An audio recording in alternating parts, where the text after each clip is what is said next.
Salut à tous, on se retrouve pour l'épisode 1775 du Zap Image. On commence aujourd'hui en ce mercredi 30 mars avec des anniversaires et tout d'abord c'est celui du défenseur espagnol Sergio Ramos. Il fête aujourd'hui ses 36 ans, l'ancien défenseur du Real Madrid, défenseur actuel de l'équipe du Paris Saint-Germain, donc considéré comme l'un des meilleurs défenseurs de l'histoire du football, bien sûr. Sergio Ramos, bon anniversaire à lui. Il y a aussi un autre défenseur qui fête son anniversaire aujourd'hui, ancien joueur de l'AG Auxerre ou même de l'AC Milan, c'est Philippe Mexes. Il fête aujourd'hui ses 40 ans et il y a aussi Jérémy Aladière, ancien joueur de Arsenal ou même de l'équipe de Lorient. Il fête aujourd'hui ses 39 ans. On va parler de tout ce qui s'est passé lors de la soirée d'hier. Il s'est passé beaucoup de choses. On commence tout d'abord avec l'équipe de France qui joue contre l'Afrique du Sud. C'était son deuxième match pour cette nouvelle année 2022 pour les Français. Et deuxième match, deuxième victoire pour l'équipe de France sur cette année. Donc une Manita. Voilà pour les Bleus hier, un 5-0 contre l'Afrique du Sud. On peut voir les buteurs, donc Mbappé, Giroud, Mbappé de nouveau, Ben Yedder et Guendouzi à la 92e minute de jeu. Donc victoire facile quand même de l'équipe de France qui était largement supérieure à son adversaire du jour. Donc en balade bien sûr les Français hier du côté du stade Pierre-Mauroy, du côté de Lille. On peut voir les stats du match, donc plus de possession côté bleu, 27 tirs pour l'équipe de France, 16 tirs cadrés, dont 5 buts. Voilà, l'Afrique du Sud, c'est seulement 3 frappes, une frappe cadrée. Ça a été très compliqué pour cette équipe africaine. Et là, une journal l'équipe aujourd'hui à cœur de joie, bien sûr, enfin à cœur joie, bien sûr, il n'y a pas de juste avant joie. Donc voilà la belle une, bien sûr, de ce journal l'équipe. Voilà, en rapport, bien sûr, avec la belle prestation des Bleus hier et 7 victoires consécutives pour nos Bleus sur les 7 derniers matchs. Donc toute compétition confondue, ça va très bien actuellement. Donc une première depuis mars 2003, février 2004, voilà, d'avoir enchaîné 7 victoires consécutives pour vous dire actuellement l'état de forme de l'équipe de France. Tout va bien actuellement. N'oubliez pas que c'est une année quand même très importante. Il y a la Ligue des Nations et surtout la Coupe du Monde en fin d'année. Donc c'est toujours bien de commencer une année avec des victoires. Et l'équipe de France n'a perdu aucun de ses 31 derniers matchs disputés en province, donc hors bien sûr région parisienne. Donc 21 victoires, 10 matchs nuls. N'oubliez pas que il y a quelques jours c'était du côté de Marseille et hier soir c'était du côté de Lille qui a disputé bien sûr les matchs des Bleus. On va parler de Kylian Mbappé, élu bien sûr meilleur joueur du match. Il était en feu hier soir, l'attaquant parisien. Et la célébration de Kylian Mbappé hier soir, donc voilà la célébration iconique on peut dire de Mbappé. Donc gros match de sa part, donc sur les 5 buts il est décisif, sur 3 buts Kylian Mbappé, donc 2 buts et une passe décisive pour Kylian Mbappé. Et Mbappé est devenu le premier joueur de l'histoire à se montrer buteur et passeur décisif lors de 5 matchs consécutifs avec l'équipe de France. Voilà encore un record à mettre en plus sur le palmarès bien sûr de Kylian Mbappé. Et toujours avec lui, donc il devient le 11e meilleur buteur déjà de l'histoire de l'équipe de France en égalant un certain Sylvain Wiltord à 26 buts pour les deux. Donc Mbappé, n'oubliez pas qu'il a seulement 23 ans, donc on pense qu'il va jouer encore peut-être une dizaine, enfin encore 10 ans du côté des Bleus. Donc bien sûr il va battre pas mal de records Kylian Mbappé. Et si on compare avec le meilleur buteur actuel de l'équipe de France, voilà, vous savez c'est Thierry Henry, enfin de l'histoire bien sûr des Bleus. Donc à l'âge de 23 ans et 3 mois, donc Thierry Henry était à 8 buts alors que Mbappé est déjà à 26 buts pour vous montrer la différence. Voilà comment il est précoce on peut dire, le jeune attaquant français. Et Mbappé par rapport à ce record de Thierry Henry, j'ai toujours voulu être le premier partout, ce qu'a fait Thierry Henry avec son record de but. Personne ne l'a fait, mais je pense que je peux y arriver et bien plus vite qu'on ne le croit. Donc c'est vrai qu'il a totalement raison, on sait tous que s'il continue comme ça d'être régulier, il dépassera facilement le record de Thierry Henry. Il a aussi dit je me sens bien, je me sens très bien sur le terrain. J'ai pris beaucoup de plaisir avec les copains, c'était un beau match, 2 victoires sur le rassemblement, on est content bien sûr. Tout va bien actuellement bien sûr du côté des Bleus pour Kylian Mbappé. Et toujours avec lui, donc Mbappé ne connaît pas la pression, que ce soit au Paris Saint-Germain ou en équipe de France, peu importe ce qu'il se passe autour, il répond toujours présent. On a pu voir lors des gros matchs contre, par exemple, de Ligue des Champions contre le Real Madrid, il a répondu présent, il répond présent avec l'équipe de France. Et encore hier. Donc maintenant on attend un grand Kylian Mbappé, surtout lors de la Coupe du Monde dans quelques mois. Et les stats de fou de Mbappé cette saison: Paris Saint-Germain plus équipe de France, 41 matchs et déjà 32 buts et 16 passes décisives. Une énorme saison pour Kylian Mbappé. Et on peut voir qu'il a obtenu la note de 9 sur 10 aujourd'hui dans le journal Équipe. Donc c'est un énorme match de la part de l'attaquant parisien. Et Daniel Riolo, les gars, sur RMC à la fin du match, il a dit: il ne s'agit pas de contester l'immense talent de Mbappé, mais j'espère qu'il ne va pas continuer à jouer tout seul. Là ce soir il donne le ballon quand il veut, il fait ce qu'il veut. Voilà ce que dit Daniel Riolo. Bon après c'est vrai qu'il joue un peu perso, on sait il aime bien faire le spectacle un peu. Kylian Mbappé, il a tenté pas mal de gestes techniques, il a tenté pas mal de frappes, même si des fois c'était pas mal qui étaient hors cadre. Voilà, ça reste comme une superstar bien sûr. Et voilà, on peut le permettre bien sûr que de temps en temps Voilà, il ne donne pas le ballon à ses coéquipiers du moment qu'il soit décisif. Voilà, par exemple, hier, décisif sur 3 des 5 buts français. On va parler d'un autre joueur, lui aussi décisif, c'est Giroud. Il répond toujours présent en équipe de France, Giroud. Et Giroud s'est offert hier soir son 48e but en équipe de France. Il n'est plus qu'à 3 buts du record de l'histoire des Bleus, de Thierry Henry. Donc le record, Thierry Henry, 51 buts, Giroud deuxième, 48 buts. Donc voilà les gars, Giroud sur les 2 derniers matchs, 9 buts pour lui alors qu'il ne devait même pas jouer, vu que c'est Benzema qui devait jouer à sa place. Et du coup, voilà, peut-être certainement, je pense même que lors des prochains matchs de l'équipe de France et des matchs de la Ligue des Nations, donc Deschamps va certainement rappeler Giroud. Bon après, je pense pas qu'il sera titulaire parce que bien sûr si Benzema est dispo, voilà, ce sera certainement Benzema en numéro 9, mais voilà, le faire rentrer peut-être à la 70e, tout ça, jouer les 20 dernières minutes de jeu, là il peut être décisif, bien sûr. Olivier Giroud, vraiment grand respect à lui, parce qu'être à 3 buts de Thierry Henry, c'est quand même incroyable, pour l'attaquant de l'AC Milan, et tic-tac, bien sûr, Giroud par rapport au record de Thierry Henry. Quelques autres photos, bien sûr, voilà, de Olivier Giroud avec sa belle partie hier, et Deschamps il a dit, Giroud a confirmé sa capacité à marquer lorsqu'il est là, c'est très bien pour lui et pour le groupe, bien sûr, vu qu'il a été décisif. On va parler aussi d'un buteur, c'est Guendouzi, s'offre ce soir son premier but en équipe de France, en fin de match, en plus magnifique but, vraiment enroulé, poteau adverse, enfin petit filet adverse, vraiment très beau but de la part du Marseillais, et sur ces 2 derniers matchs, à chaque fois décisif contre la Côte d'Ivoire, une passe D, et hier un but contre l'Afrique du Sud, donc pourtant il n'a pas commencé titulaire lors des 2 matchs, mais voilà, le peu de temps qu'il a joué, à chaque fois il s'est montré décisif, et je vais m'en rappeler toute ma vie, voilà la réaction de Guendouzi après son premier but en bleu. Et Guendouzi et Aurélien Tchouameni se souviendront de cette trêve internationale pour ces 2 joueurs français. C'était tout simplement leur premier but, voilà, avec le maillot des Bleus. Donc Tchouameni n'a pas joué hier, je vous ai dit, il était forfait pour ce match. On va parler de Wissam Ben Yedder, lui aussi décisif. Donc un but très facile à marquer, il n'avait plus qu'à pousser le ballon. Mais c'est un but, bien sûr, en plus pour lui. Donc décisif 30 fois cette saison, donc équipe de France plus club, vu qu'il marque beaucoup du côté de Monaco. Donc ses stats, 25 buts et 5 passes décisives. Le futsal a du bon, bien sûr, vu que c'est un ancien joueur de futsal qui s'est reconverti, on peut dire, en foot à 11. Et Deschamps sur Ben Yedder, je sais que lorsque Wissam Ben Yedder rentre, il est décisif, la preuve hier. On va parler de Jonathan Klaus, fait sa première titularisation en bleu hier soir, donc belle partie quand même, j'ai trouvé plutôt convaincant les gars, Jonathan Klaus sur ce côté droit, voilà, sur le piston à la droite de l'équipe de France. Après pour moi, vraiment le joueur, je pense lors des gros matchs, vraiment si Deschamps veut jouer avec ce dispositif-là, je pense que ça sera Kingsley Coman, bien sûr, le titulaire indiscutable. Mais voilà, Klaus, les gars, il a fait son taf hier. Bon, dommage, il a reçu quand même beaucoup de sifflets en début de match, mais à la fin du match, mais il s'est fait ovationner. Jonathan Klaus, même il est sorti avant la fin de la rencontre. Puis voilà, il s'est fait ovationner par le public lillois, alors que c'est un joueur comme de l'équipe de Lens. Et Deschamps, il a dit, il regrette ceux qui ont manifesté bêtement par des sifflets à l'encontre de Jonathan Klaus, surtout en début de match. Après, ça a été beaucoup plus, on va dire, des applaudissements envers le joueur lensois. Antoine Griezmann, donc il est devenu hier soir l'unique 8e joueur le plus capé de l'histoire de l'équipe de France avec 104 matchs pour Antoine Griezmann. Félicitations à lui et ses stats en équipe de France. Donc hier je crois qu'il est passeur D sur 1 ou 2 buts, je crois que c'est 2 buts, les passeurs décisifs Antoine Griezmann. Donc 104 matchs, 41 buts et 24 passes décisives pour Grisou. Donc félicitations à lui. On peut voir la compo de départ, donc j'ai dit qu'il allait avoir quelques changements. Mike Maignan a commencé titulaire, Saliba lui aussi a commencé titulaire, Klaus, Digne de l'autre côté. Donc voilà, c'était quasiment une équipe bis, mais voilà, ils ont fait le taf, bien sûr, avec une belle victoire 5-0. Donc voilà les autres photos du match avec cette belle victoire, bien sûr, des Bleus. Et la dernière fois que l'équipe de France avait affronté l'Afrique du Sud, vous vous souvenez, avec les équipes A, je vous parle, donc c'était lors de la Coupe du Monde 2010 et ça a été une défaite 2-1 contre l'Afrique du Sud. En plus, je crois que c'était le pays organisateur, l'Afrique du Sud, lors de cette Coupe du Monde 2010. Et depuis, l'équipe de France olympique a affronté l'Afrique du Sud en 2021, c'est l'année dernière, lors des JO. Victoire 4-3 avec un triplé de Gignac et un but de Savani. C'était l'année dernière aux Jeux Olympiques. Donc voilà, les gars, une petite info. Et la dernière fois, regardez ce maillot mythique de l'équipe de France, on peut voir Djibril Cissé. Voilà, l'équipe de France avait totalement déçu lors de cette Coupe du Monde 2010 contre cette équipe de l'Afrique du Sud. Regardez le 11 de départ lors de ce match de Coupe du Monde, il y a déjà 12 ans.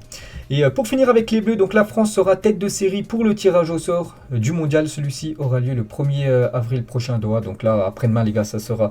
je crois même que c'est demain, les gars. Ouais, c'est demain, ou je ne sais plus exactement quand c'est. Bref, voilà, c'est le tirage au sort pour savoir les futurs adversaires de l'équipe de France. On en parlera tout à l'heure.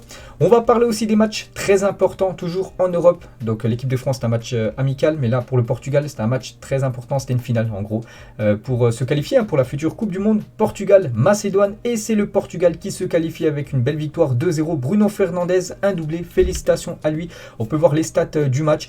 Donc c'est vrai que le Portugal a largement dominé cette équipe de la Macédoine. Donc 11 tirs, n'oubliez pas que l'Italie avait galéré contre la Macédoine. L'Italie avait fait plus de 32 tirs, donc 3 fois plus que le Portugal, mais ils n'avaient pas réussi à marquer un but, alors que le Portugal, les gars, c'est 3 tirs cadrés, 2 buts. Voilà ce qui a changé, bien sûr, pour les Italiens, c'est que le Portugal a été beaucoup plus finisseur devant le but que l'Italie. C'est pour ça que l'Italie s'est fait battre en demi-finale. Donc la Macédoine a 3 tirs, aucune frappe cadrée. Ça a été trop compliqué, là, la montagne portugaise pour Macédoine. Quand même, beau barrage pour eux. Donc félicitations au Portugal qui se qualifie pour cette nouvelle Coupe du Monde. Félicitations à l'équipe de Cristiano Ronaldo et obrigado Bruno, bien sûr Bruno Fernandes. L'homme du match avec ses 2 buts inscrits. On attendait tous un Cristiano Ronaldo, mais pour l'instant c'est bien Bruno Fernandes qui envoie le Portugal au Qatar, et c'est bien lui, le joueur de Manchester, qui a été décisif lors de cette rencontre. Et sélection plus club, ses stats, 41 matchs, 11 buts et 15 passes décisives pour ce joueur. N'oubliez pas qu'il va prolonger là dans les prochains jours du côté de Manchester United. Devrait prolonger de 5 saisons supplémentaires, et ce duo va faire très mal au mondial. Cristiano Ronaldo avec Bruno Fernandes. N'oubliez pas que cette équipe portugaise, vraiment il y a du très très beau monde, et voilà, c'est quand même une équipe, je pense, qui peut aller loin, tout simplement, à la Coupe du Monde. Les Portugais. Et CR7, du coup, va disputer sa 5e Coupe du Monde de sa carrière. C'est incroyable. Il rejoint, par exemple, Carvajal, Marquez ou Matthäus, ancien joueur allemand, ou même, bien sûr, Léo Messi, les gars. Léo Messi aussi, ça sera sa 5e Coupe du Monde. Donc, Ronaldo et Messi seront bien présents au Qatar. Donc, de 2006, 2010, 2014, 2018 et 2022. Voilà, les 2 stars du football, là, sur cette dernière décennie, seront bien présents au Qatar. Félicitations aux 2 monstres du foot. Et regardez cette banderole qu'on a pu voir dans les tribunières du côté du Portugal. Donc vous pouvez voir un peu la traduction. Donc on peut dire une banderole complètement insolite. Il y avait un autre barrage pour se qualifier. C'était entre la Pologne et l'équipe suédoise. Du coup, c'est la Pologne qui s'impose 2-0. Lewandowski buteur et Zelensky buteur, ce qui veut dire une victoire 2-0. Donc du coup, qualification pour la Pologne. On peut voir les stats du match. On peut voir que ça a été vraiment quasiment kiff-kiff. Même un petit peu la Suède qui a dominé ce match avec la possession et plus de tirs. Mais c'est bien la Pologne qui a été plus efficace devant le but. Donc Robert Lewandowski et la Pologne participeront à la Coupe du Monde 2022. Félicitations à cette équipe polonaise. Donc Lewandowski, on le connaît tous maintenant depuis quand même beaucoup d'années, bien sûr. Donc ses stats, Pologne plus Bayern, 44 matchs, 51 buts pour Lewandowski. Donc tout va bien actuellement pour l'attaquant polonais. Et du coup, Zlatan Ibrahimovic ne disputera pas la Coupe du Monde 2022. Le géant suédois n'aura jamais marqué dans la plus grande des compétitions, bien sûr, la Coupe du Monde. Donc voilà les gars, grosse tristesse bien sûr pour Zlatan Ibrahimovic. Du coup, les 2 qualifiés, le Portugal et la Pologne, pour la Coupe du Monde. Donc il ne reste plus qu'une place pour se qualifier. N'oubliez pas que le match se jouera au mois de juin avec le pays de Galles qui jouera soit contre l'Écosse, soit contre l'Ukraine. Ce match ne s'est pas joué parce que vous savez ce qui se passe actuellement en Ukraine. Il y avait aussi quelques matchs amicaux en Europe. L'Angleterre jouait contre la Côte d'Ivoire. La Côte d'Ivoire qui avait gêné énormément l'équipe de France. Il y a quelques jours à Marseille, ça a été beaucoup plus compliqué pour les Ivoiriens du côté de Wembley. Grosse victoire 3-0 de l'Angleterre. Watkins, Mings et Sterling, buteur côté anglais, on peut voir les stats. Donc c'est vrai que la Côte d'Ivoire avait un petit peu rivalisé contre les Bleus, mais là vraiment l'Angleterre a été vraiment largement supérieur aux Ivoiriens. Regardez les stats, vraiment en faveur nette des Anglais. Et c'est Jude Bellingham qui a été élu meilleur joueur du match. Félicitations à lui. Regardez où il était présent sur la pelouse, un peu partout, bien sûr, le joueur de Dortmund. Félicitations à Bellingham. Il y avait aussi les Pays-Bas contre l'Allemagne. Score final 1-1 entre ces 2 grosses équipes européennes. Donc Bergwijn a répondu à Müller. Les 2 buteurs de la rencontre. On peut voir les stats du match là aussi. C'est du kiff-kiff. Petite domination, on va dire, des Allemands. Et Hansi Flick, les gars, qui avait tout gagné. Il avait fait 8 matchs avec la Mannschaft, 8 victoires. Donc là, bon, c'est pas un coup d'arrêt parce qu'il n'y a pas une défaite. Mais voilà, on va dire que c'est un match sans victoire pour Hansi Flick. Le premier depuis qu'il a repris cette équipe allemande. Il y avait une grande intensité des 2 côtés. Nous les avons mis sous pression pendant 60 minutes. Je dois féliciter mon équipe. Ils jouent un bon football et leur style est rafraîchissant. Je suis vraiment content, tout simplement, de la prestation de ces joueurs hier. Il y avait aussi l'Espagne contre l'Islande. Grosse victoire des Espagnols, 5-0. Donc les buteurs buteur Sarabia, un doublé pour l'attaquant du PSG prêté au Sporting, bien sûr, Pinot, et un doublé aussi de Morata. On peut voir les stats du match là, donc l'Islande, ça a été très très compliqué, seulement 20% de possession de balle pour l'Islande, 80% de possession de balle pour l'Espagne, donc voilà, ça a été un match à sens unique, bien sûr, une attaque, défense, belle victoire de l'Espagne, Manita aussi.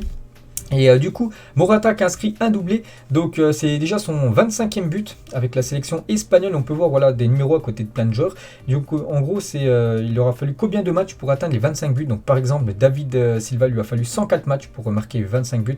Donc Alvaro Morata lui a fallu 52 matchs pour inscrire 25 buts avec la sélection espagnole. Le record, hein, c'est Fernando Morientes, il lui a fallu 40 matchs pour inscrire 25 buts avec l'Espagne. Et bien sûr, les unes des journaux espagnols, donc ça parle pas de Mbappé ou Haaland aujourd'hui, ça parle bien sûr de la belle victoire de l'Espagne hier. Donc Espagne fait peur en une journal As, donc une Manita en une journal Marca, Machine Rouge en une journal Mundo Deportivo, ou Continue la fête en une journal Sport bien sûr, hein, avec cette belle victoire espagnole. Il y a aussi la Turquie contre l'Italie, donc c'est les deux équipes qui se sont inclinées lors des demi-finales des barrages, et c'est les Italiens les gars qui se sont imposés 3-2, bon après maigre consolation hein, pour l'Italie bien sûr qui visait voilà, une place hein, pour se qualifier. On peut voir les stats du match, donc ce qui est incroyable hein, c'est que l'Italie, vous vous souvenez contre la Macédoine, ils avaient fait plus de 32 tirs hein, tout à côté. Puis là les gars, l'Italie c'est 15 tirs, donc 3 tirs cadrés, 3 buts. Voilà, là ils ont été efficaces et bien sûr c'est pour ça qu'ils ont gagné le match alors que la Turquie a beaucoup plus de tirs cadrés, mais voilà, n'a pas réussi on va dire à tromper Donnarumma. Mais voilà, l'Italie a été efficace sur ce match-là, il fallait être efficace lors du match précédent bien sûr hein, contre la Macédoine, c'est incroyable.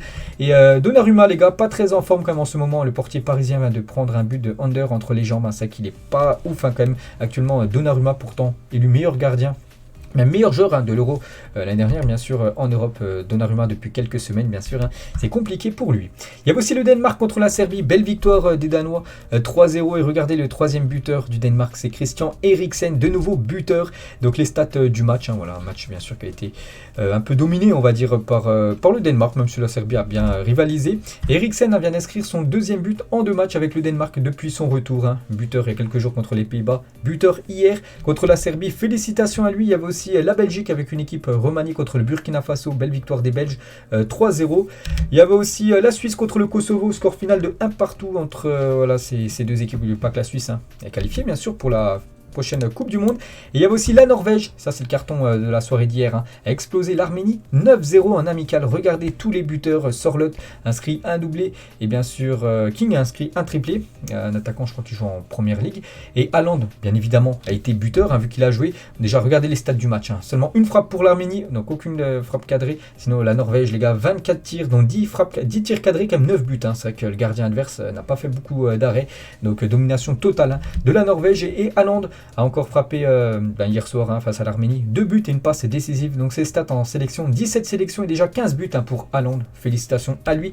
Et bon, le coup dur pour lui hein, c'est que de nouveau donc il est sorti sur blessure, Haaland qui a déjà loupé quand même pas mal de matchs en début d'année. Donc il était revenu là depuis quasiment 2-3 semaines, puis là il s'est reblessé hier, on ne sait toujours pas combien de temps sera indisponible Erling Haaland. On prend la direction, cette fois-ci du continent africain, et on va parler des finales, voilà, des barrages. On commence tout d'abord avec cette affiche, c'était la dernière affiche de la Coupe d'Afrique des Nations. Le Sénégal contre l'Égypte, au match aller 1-0 pour l'Égypte. Match retour 1-0 pour le Sénégal, du coup ça allait jusqu'aux prolongations, donc les deux équipes n'ont pas réussi à se départager, du coup ça s'est joué au tir au but, et de nouveau c'est le Sénégal qui bat l'Égypte au tir au but. Incroyable, on peut voir qu'il y a eu beaucoup de tirs loupés hein, comme des deux côtés. Donc le Sénégal a dominé quand même ce match, hein, plus de 26 tirs, 10 tirs cadrés alors que l'Égypte a 5 tirs, une frappe cadrée. Donc voilà, c'était compliqué hein, pour l'Égypte. Hein. Donc voilà, le Sénégal du coup ira au Qatar, c'est officiel. Hein. Donc félicitations à cette équipe sénégalaise, tout va bien actuellement, vraiment un début d'année formidable hein, pour le Sénégal, parce que le 6 février 2022, là il y a quasiment 2 mois, finale de la CAN, victoire du Sénégal au tir au but contre l'Égypte, et le 29 mars, donc hier, finale de barrage pour la Coupe du Monde 2022, victoire du Sénégal au tir au but de nouveau contre l'Égypte. Donc l'histoire se répète hein, parfaitement pour comment dire, les Sénégalais.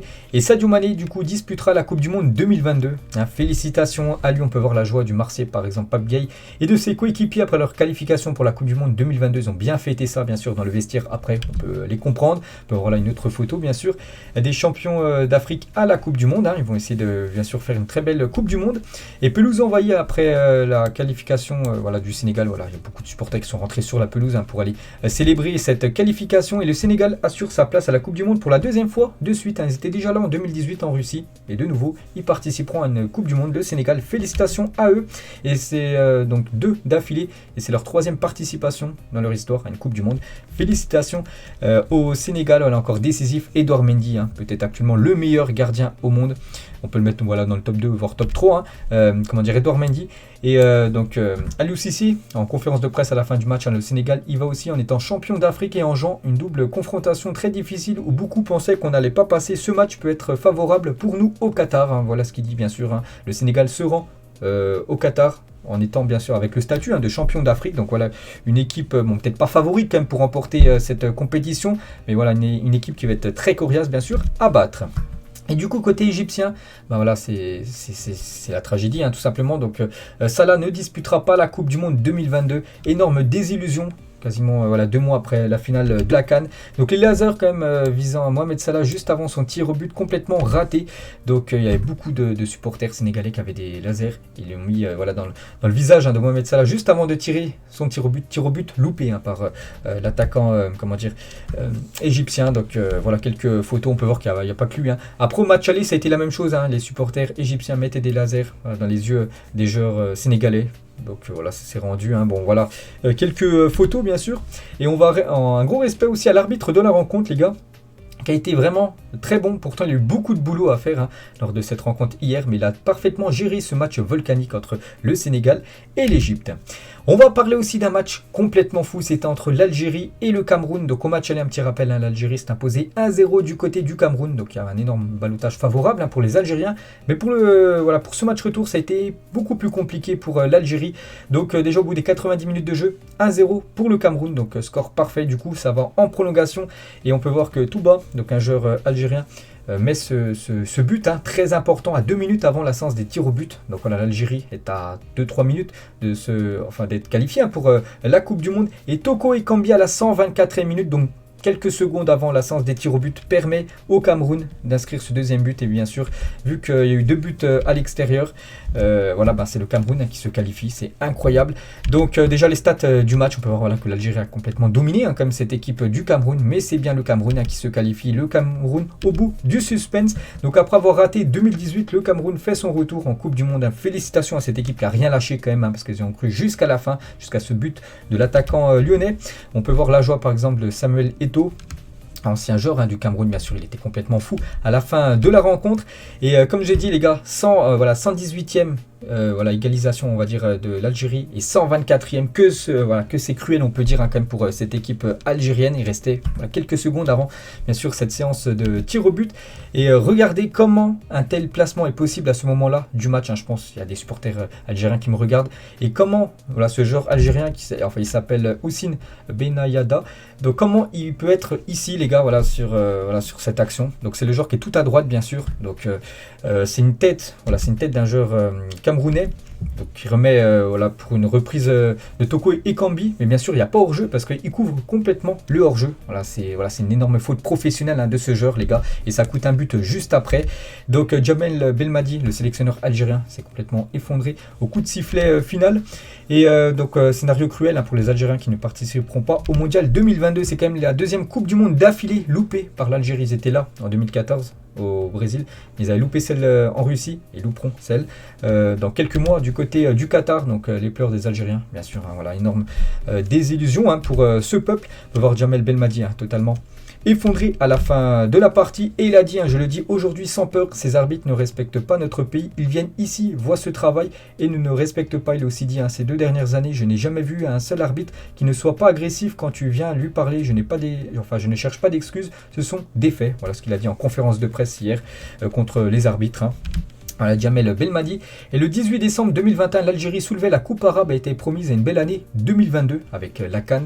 voilà, vous étiez quand même enfin, ils avaient remporté bien sûr l'édition lors de l'épreuve avant, et bien sûr la qualification en Coupe du Monde. Et du coup, le 20 janvier, éliminé de la CAN dès la phase de groupe. Et le 30 mars 2022, rate la qualification à la Coupe du Monde. Donc c'est dur cette année 2022 pour cette équipe algérienne. Du coup, Riyad Mahrez, un absent de plus à la Coupe du Monde, bien sûr, 2022. Vraiment une superstar, ne sera pas là. Donc voilà, il y en a beaucoup en grands joueurs qui ne seront pas à la Coupe du Monde. Donc Riyad Mahrez, on a parlé aussi tout à l'heure de Mohamed Salah. On va parler cette fois-ci de la sélection marocaine. Donc le Maroc joue contre la République démocratique du Congo et ça passe, on va pas dire tranquillement, mais voilà, ça passe pour le Maroc, les gars, avec une belle victoire 4-1 voilà, contre cette équipe de la République démocratique du Congo. On peut voir les 3 buteurs. Notez que Hakimi, le joueur parisien, a été buteur. On peut voir les stats du match et on peut voir voilà, que le Maroc du coup se qualifie pour la 6e fois de son histoire à une Coupe du Monde. Félicitations à cette sélection marocaine. On va parler de ce joueur, les gars, l'Angevin Ounahi, qui claque un doublé avec le Maroc. Jeune très prometteur, il a inscrit un doublé hier, donc il est quand même ultra décisif on va dire, pour son équipe, pour cette qualification. N'oubliez pas que la saison dernière, ce joueur, les gars, évoluait en national à Avranches, en division, c'était en 3e division, je crois, française. Et ce soir, il envoie le Maroc à la Coupe du Monde au Qatar. Quelle trajectoire pour ce joueur. Félicitations à lui, bien sûr. On peut voir la joie des joueurs marocains à la fin du match dans le vestiaire, c'est totalement fou. Et le roi du Maroc félicite les Lions de l'Atlas pour leur qualification, bien sûr. Donc voilà, des très belles images en provenance du Maroc. Et l'équipe battue hier, donc le peuple de la République démocratique du Congo n'a plus vu son pays en Coupe du Monde depuis 1974, une éternité pour ce grand pays de football en Afrique, les gars. De nouveau, ils ne disputeront pas une Coupe du Monde. Il y avait aussi, c'était entre le Nigeria et le Ghana. Score final, un partout entre ces deux équipes. Donc au match aller, les gars, il y avait eu 0-0. Donc grâce à son but à l'extérieur, le Ghana se qualifie pour la Coupe du Monde 2022. Parce que vous savez que le but à l'extérieur a été enlevé en Ligue des Champions. Et toujours pas lors des barrages de la Coupe du Monde, de la zone Afrique. Du coup, c'est bien le Ghana, les gars, qui se qualifie du côté du Nigeria.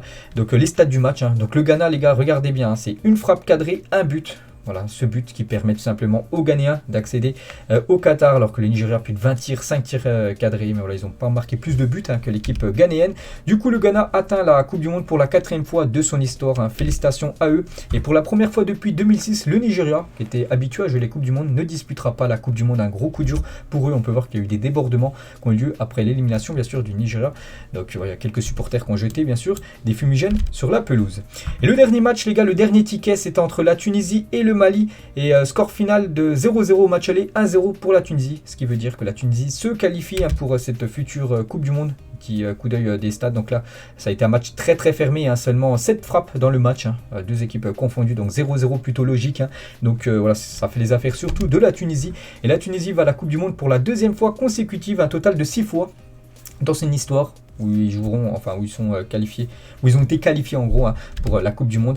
Et du coup, voilà les résultats de tous ces barrages hier.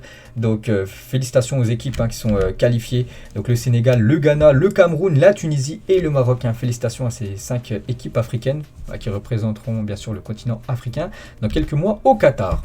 On prend cette fois-ci la direction du continent sud-américain. Là aussi il y avait des matchs. Bon, il y avait beaucoup de matchs il n'y avait pas d'enjeu, mais il y avait quelques matchs où il y avait énormément d'enjeux. Tout d'abord, la Bolivie contre le Brésil. Sans souci, le Brésil s'est imposé 4-0. Paqueta, Guimarães, deux joueurs lyonnais ou ex-joueurs lyonnais. Guimarães a quitté le club. Et Richarlison, l'attaquant de Everton, un doublé. Belle victoire des Brésiliens. On peut voir les stats du match. Voilà, le Brésil mérite sa victoire. Il y avait aussi l'Argentine deuxième qui jouait. C'était contre qui ça? C'est contre l'Équateur. Deux équipes qualifiées. L'Équateur qualifié, l'Argentine qualifiée. Et du coup, ça s'est clôturé un match nul, un partout entre ces deux équipes. Il y avait aussi le Chili contre l'Uruguay, belle victoire des Uruguayens, 2-0. Donc Luis Suarez et Valverde, buteurs. Notez un magnifique but de Luis Suarez. Regardez ce geste acrobatique. On peut voir les stats du match.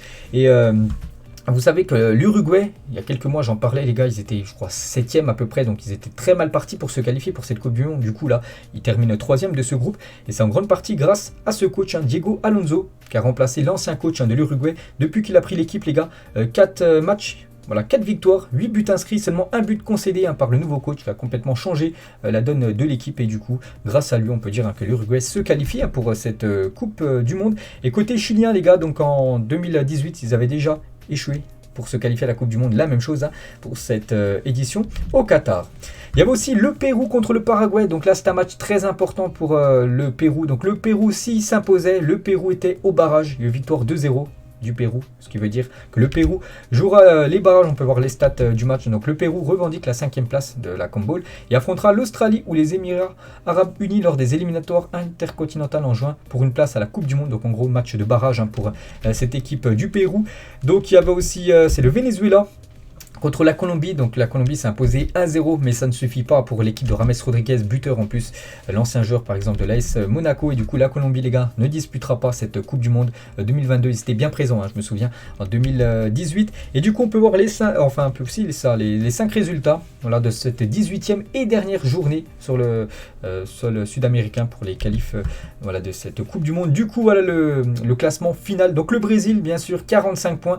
Donc le Brésil et l'Argentine, on peut voir qu'ils ont joué 17 matchs et tous les autres équipes 18 matchs, parce que vous vous souvenez que le match Argentine-Brésil ne s'était pas joué le match retour, il avait été interrompu, tout ça, du coup il se rejouera jamais, voilà. Donc c'est pour ça qu'ils ont seulement 17 matchs les deux premiers. L'Uruguay 3e, l'Équateur 4e, donc les 4 premiers qualifiés. Le 5e, le Pérou, jouera un match de barrage contre l'Australie ou les Émirats Arabes Unis. Et Colombie, Chili, Paraguay, Bolivie, Venezuela ne joueront pas la Coupe du Monde. Et le Brésil, l'Argentine, les gars, 14 victoires, 3 matchs nuls, 0 défaite pour le Brésil. L'Argentine 2e, 11 victoires, 6 matchs nuls, 0 défaite. Donc voilà, deux équipes comme qui n'ont pas perdu. Voilà, c'est deux grosses nations du continent sud-américain. Et concernant le Brésil, même avec un match en moins, vu qu'ils ont joué 17 matchs alors que toutes les équipes ont joué 18 matchs, c'est un record de points. Ils ont pris 45 points et jamais une équipe avait pris autant de points sur le continent sud-américain pour se qualifier pour la future, pour une Coupe du Monde. Donc félicitations à cette Seleção. On prend la direction cette fois-ci du sol asiatique, donc deux groupes. Donc le groupe A, on peut voir les derniers résultats, c'est tout en haut. Voilà, donc l'Iran et la Corée, bien sûr, se qualifient. Donc les Émirats Arabes Unis, 3e position, joueront un match de barrage contre le 3e de ce groupe-là, voilà, l'Australie. Donc le vainqueur voilà, de ces groupes A contre le groupe B, 3e, jouera contre le Pérou, là pour une place, bien sûr, en finale. Et il reste encore des matchs, les gars, donc c'est sur le continent nord-américain, donc c'est dans la nuit, là, dans la nuit prochaine. Donc c'est à 3h05 du matin, si vous voulez regarder les matchs.